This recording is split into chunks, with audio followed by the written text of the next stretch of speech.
Mike? Zach? How we doing, gentlemen?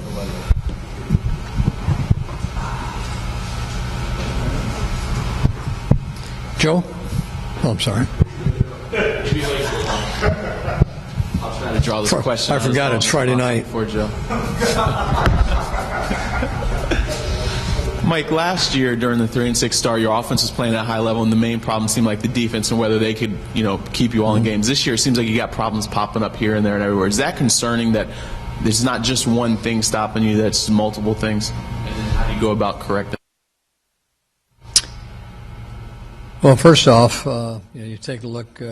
We take a look at our offense, and I think anytime you're second in the league in rushing and first in rushing average, you're doing some good things.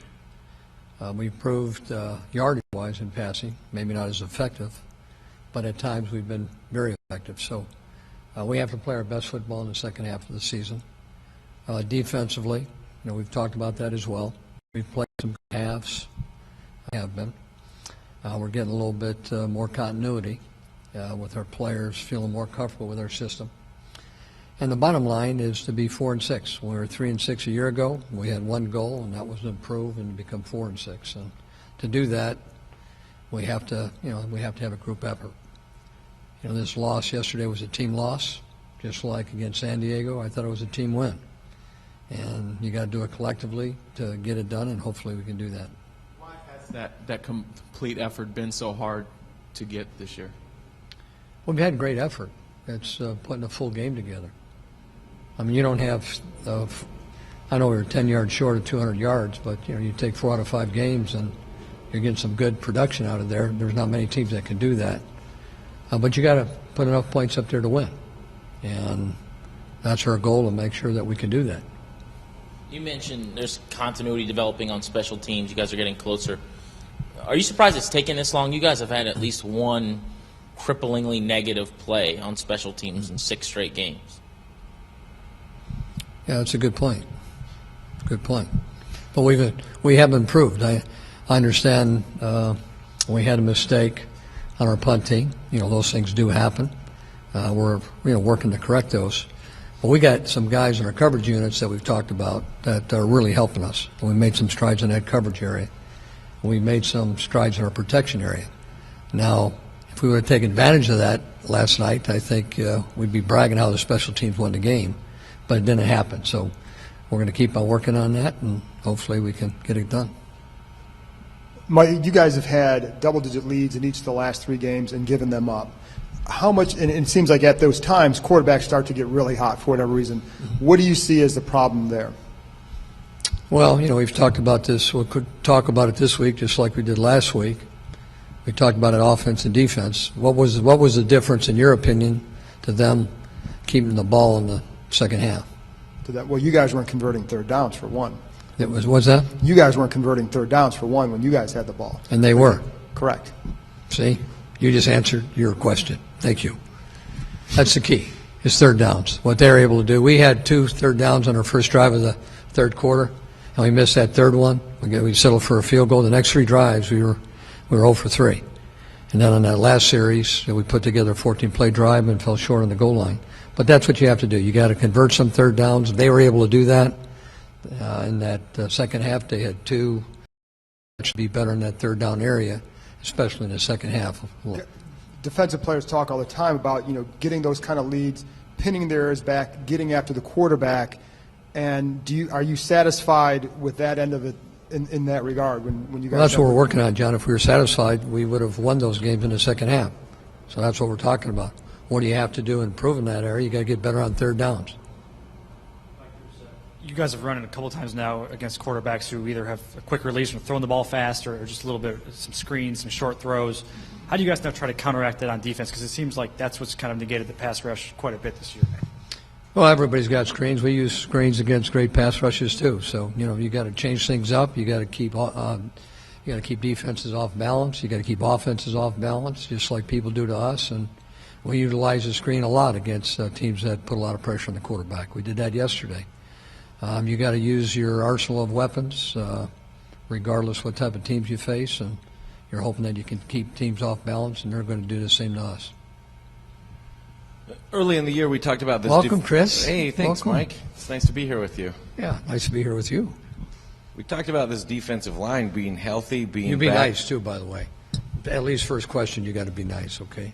From there on, you can I'm be. going to give you a football question. Okay. How about that? No, go ahead.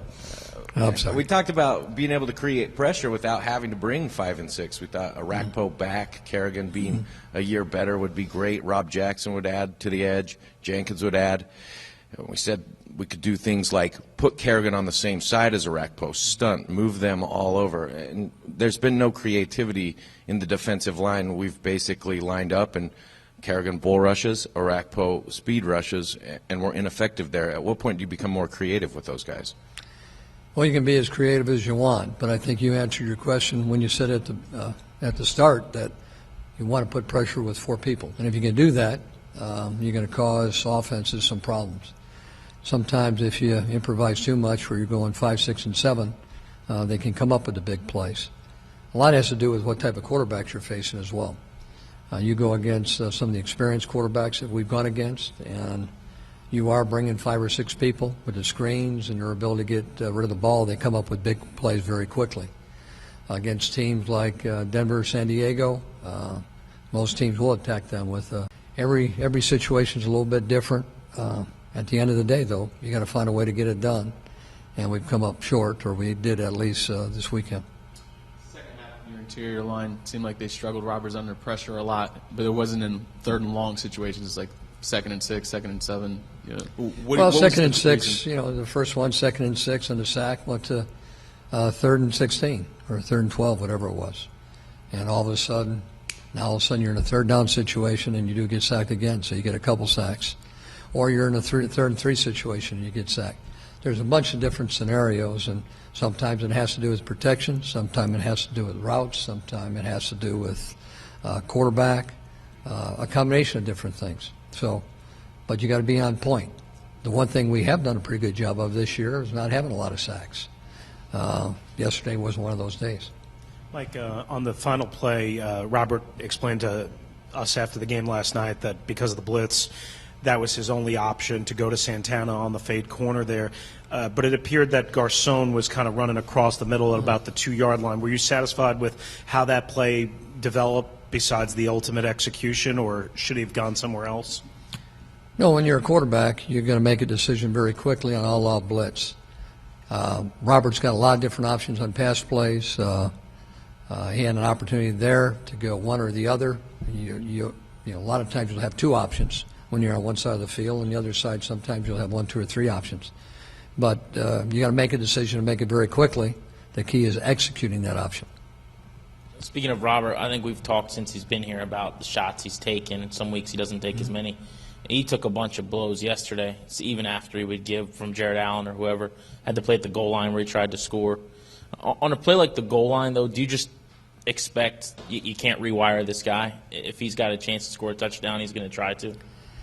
Well, I think what you have to do is you have to learn how to slide, and he's getting better at it. Even though yesterday, feet first, he's got to always protect himself. He is a competitor. I think he was wanting to get in that end zone. I think it was wanting to get in and a kind of a semi-slide at the same time. But there's 3 or 4 other situations during the game that you want him to improve in that area because you don't want him to take those shots. And if he does take those shots, there's no way you stay healthy. And then unrelated, there was a 3rd and 9 play from the 49 where they converted. Their number 1 receiver as far as yards was on Perry Riley. Mm-hmm. What happened on that play defensively to allow Riley to cover him? Well, it's a mistake on our part. We had to nickel in instead of dime. We played man free, had a mismatch there. Anytime you put a wide receiver, especially with their type of ability against one of our linebackers, not that Perry can't run with somebody, it's a mismatch, and we should have had dime in there at that time. Mike, Niles Paul showed some flashes last year as kick returner, but he didn't get a shot until yesterday's game. Why did it take so long for you guys to give him a chance, and were you satisfied with his results yesterday? Yeah, very satisfied with his innate ability to bring back a couple kicks. We're going to move people around. If somebody takes advantages of their opportunities, then they'll stay there. If they don't, then we'll try somebody else. One of the reasons why we put Niles back there. give him a little shot, and he took advantage of that opportunity. I think we were 1 or 2 blocks away on a couple of those returns for going the distance. We had a lead blocker on, 2 kickoffs, and instead of being a 22, 23-yard return, we got a chance to have a very big play. So, that was encouraging. As far as returns goes, you talked about being last in the league last year before Richard Crawford came in, and you went from last to first. Is Joshua Morgan the answer as we move forward, or do you look for that guy like Richard Crawford to come out? Through 12 weeks, we were dead last in the National Football Team on returns, and he did pretty good the year before. So we're going to wait with him, or wait and be a little bit patient with him, give him a lot of opportunities, and never did work out. Richard was a guy that we felt when he got that opportunity would catch the ball and get upfield very quickly.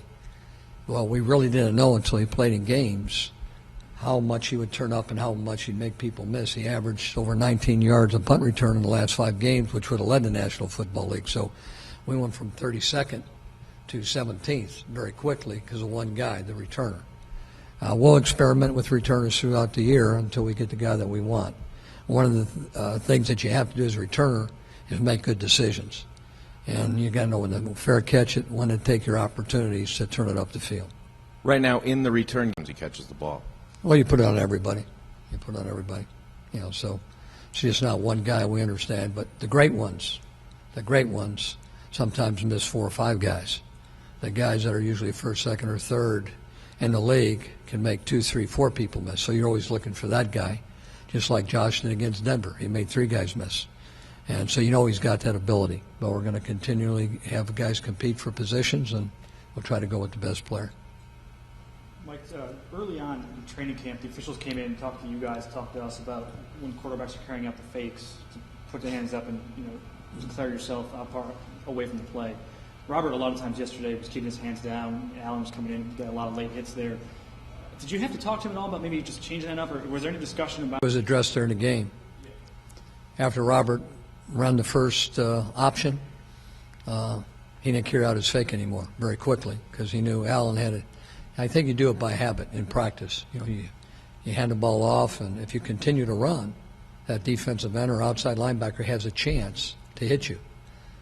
After you hand the ball off, if you put your hands up where they see you don't have it, just like we did during the game, they can't hit you. So it's that simple. So it was just that one shot that was he took advantage of very early. Going back to punt returns, and you talk about decision-making, how has Josh been in that regard? Well, one thing, he's got a lot of guts. In fact, during that game, he was actually contacted before he caught the ball. You look at slow motion. But you want to so he's fearless. And Goals early on, we haven't seen him lately. How is he continue to work on that in practice, and what's any update on him in that regard? Update on him, we're going to put him on IR. His shoulder is bothering him, and so he'll be on IR before next game. So he's definitely out. Pardon me? What is the extent of his shoulder? He's going to have it operated on, his labrum. And I don't think we'll know that exactly until they look at it. Was he injured in practice, or was it something early on in the game? It's been something that's been it's been ongoing. It's got a little bit worse. And doctors recommended that you have surgery on it. Mike, you dominated so many aspects of the game, running the ball, time of possession. You won the turnover battle. Have you ever been a part of a game where win that many areas, especially the turnover area, and lose a football game? Usually if you do, it's because of the red zone. And we were 3 for 5 in that area, and I believe they were 3 for 3. But, there's very few times. That's why I think it was so disappointing. Mike, a lot of people are obviously criticizing the defense for the second half and all that stuff. Just curious from your standpoint, the average starting field position in the second half was the Minnesota 43 if you take away the kneel down. How compromising does that put a defense in just to have to only deal with half the field in terms of what they can defend? Well, you always got to look at field position. Take a look at over the length of time. But same thing for offense. You're backed up. You got to go on an 80-yard. Anything else? Okay, thanks.